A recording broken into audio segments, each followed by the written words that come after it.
Amados irmãos e irmãs, paz e bem. Hoje, dia 9 de novembro, terça-feira, nós celebramos a dedicação da Basílica do Latrão. O Evangelho para hoje é João, capítulo 2, versículos de 3 a 22.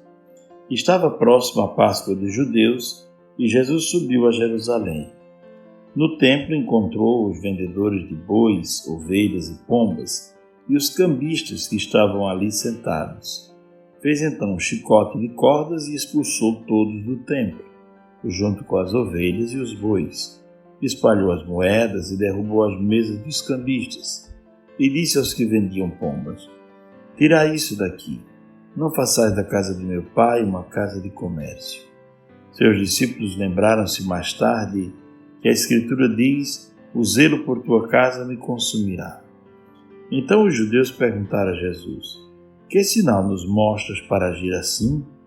Ele respondeu: Destruí esse templo e em 3 dias o levantarei. Os judeus disseram: 46 anos foram precisos para a construção desse santuário e tu o levantarás em 3 dias? Mas Jesus estava falando do templo do seu corpo. Quando Jesus ressuscitou, os discípulos lembraram-se do que ele tinha dito e acreditaram na Escritura e na palavra dele. Palavra da salvação, glória a vós, Senhor. Bom, aqueles que me acompanham no Evangelho diário, eu nem sempre consigo postar diariamente por muitas razões, podem pesquisar na internet algo mais sobre esta dedicação da Basílica do Latrão, porque esta é a verdadeira Catedral de Roma. Nós pensamos que seja a Basílica de São Pedro, mas é esta. E ali está a cátedra do Papa, não é? Do Bispo de Roma, diga melhor, não é? Pois bem, o Evangelho para hoje fala sobre uma purificação do templo que é sempre necessária, para que aquilo que é acidental, aquilo que, digamos assim, é algo que não é essencial, não tome o lugar do essencial na Igreja de Cristo. Vejam que Jesus entra no templo, em Jerusalém, e percebe que existem pessoas vendendo bois. Isto era comum no templo. Vendendo ovelhas e pombas também era comum. E os cambistas que estavam ali sentados trocando moedas, porque as moedas que vinham do estrangeiro não eram aceitas no templo. Nem mesmo a moeda do Império Romano circulava dentro do templo. Dentro do templo havia uma moeda própria para circular no templo. Então este era um serviço necessário, trocar as moedas.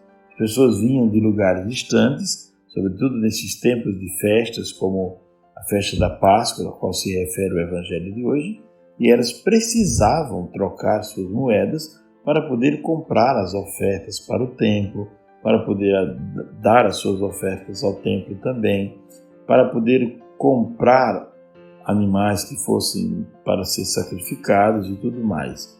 Então era uma coisa que era, digamos assim, era necessária e era ao mesmo tempo o costume. Mas qual é a crítica de Jesus? É que estas coisas tomaram o centro da vida do templo. E o centro da vida do templo deve ser outro. Jesus diz: a casa do meu pai é sobretudo casa de oração. Se estas outras coisas acontecem, elas devem acontecer de maneira muito discreta e para que o templo cumpra o seu papel. Então o templo tem um papel a cumprir, é o lugar onde as pessoas vão para se encontrar com Deus e não para fazer negócios, para fazer comércio. E Jesus neste ponto foi muito radical, de fato. Radical na medida certa que deveria ser: o zelo por tua casa me consumirá.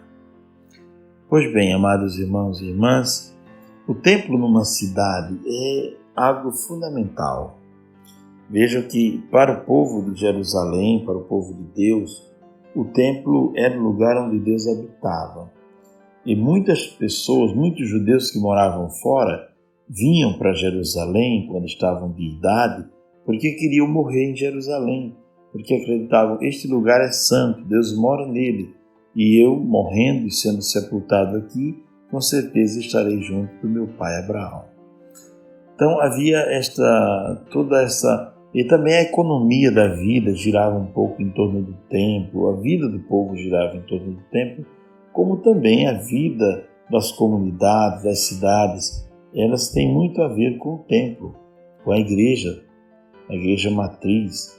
Notem que a igreja matriz de cada cidade foi sempre construída num lugar mais alto, para que ela seja vista de qualquer lugar da cidade, porque ela é como se fosse um farol que aponta com luminosidade para o sol por excelência, que é Cristo.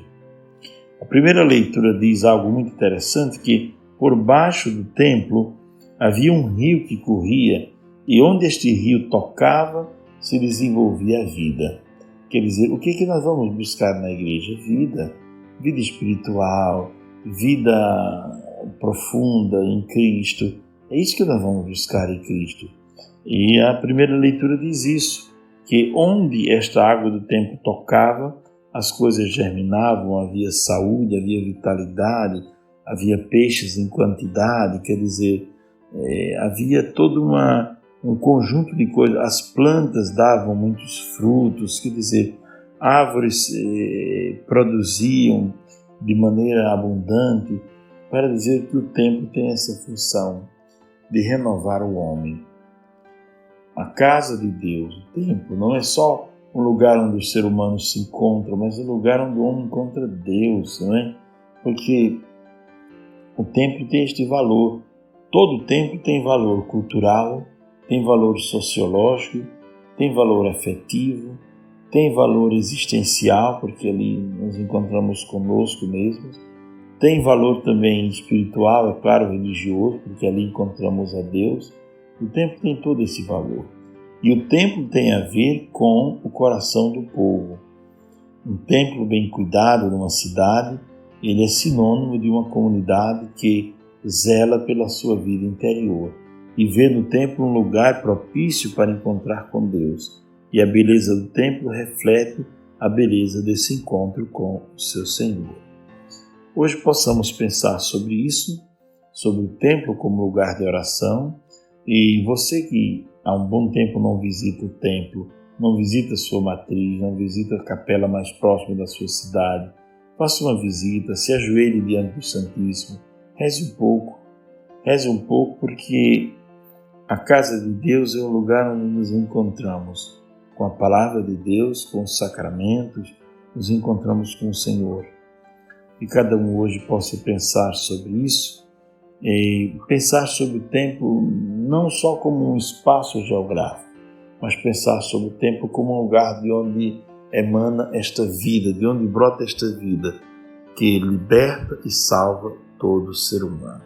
Desejo a todos um ótimo dia, abençoe-vos o Pai, o Filho e o Espírito Santo. Amém.